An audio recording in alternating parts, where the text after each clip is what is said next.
Point number 6, সেটা হচ্ছে হঠাৎ স্টপ করা।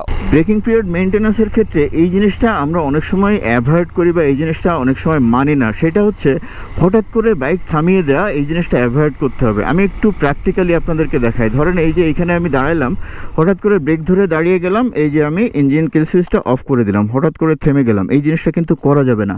এই জিনিসটা করা মানে হচ্ছে ইঞ্জিন কিন্তু নিউট্রাল অবস্থায় আসে নাই, ইঞ্জিন কিন্তু তখনও প্রিপেয়ার্ড অবস্থায় আছে বা চলার মতো একটা অবস্থায় আছে। ওই অবস্থায় যদি আপনি স্টার্ট বন্ধ করে দেন, সেক্ষেত্রে ভেতরের ফ্রিকশনাল যে পারফরমেন্স ব্রেকিং পিরিয়ডে আমরা চাই, ওইটা কিন্তু পারফেক্টলি কোনোভাবেও হবে না। তাহলে কি করতে হবে বা কিভাবে একটা বাইক থামাইতে হবে, তাহলে একটু প্র্যাকটিক্যালি দেখায়। ধরেন আমি সামনে এই জায়গাটাতে থামবো, তাহলে কি করব, আস্তে আস্তে এইখানে থামলাম। এই যে এখন আমি ব্রেকটা ধরবো, ক্লাসটা ধরবো, ওকে, বাইকটা কিন্তু জিরোতে চলে আসছে, বাট 2 গিয়ার আছে। তাহলে কি করব, আগে আমাকে নিউট্রাল করতে হবে। এই যে আমি নিউট্রাল করলাম, এবার কি করলাম, ক্লাসটা ছেড়ে দিলাম, মানে ও এখন প্রিপেয়ার্ড, স্টার্ট বন্ধ হলে কোনো প্রবলেম নাই। ইগনিশন সুইচটা আমি অফ করে দিলাম, স্টার্টটা বন্ধ হয়ে গেল।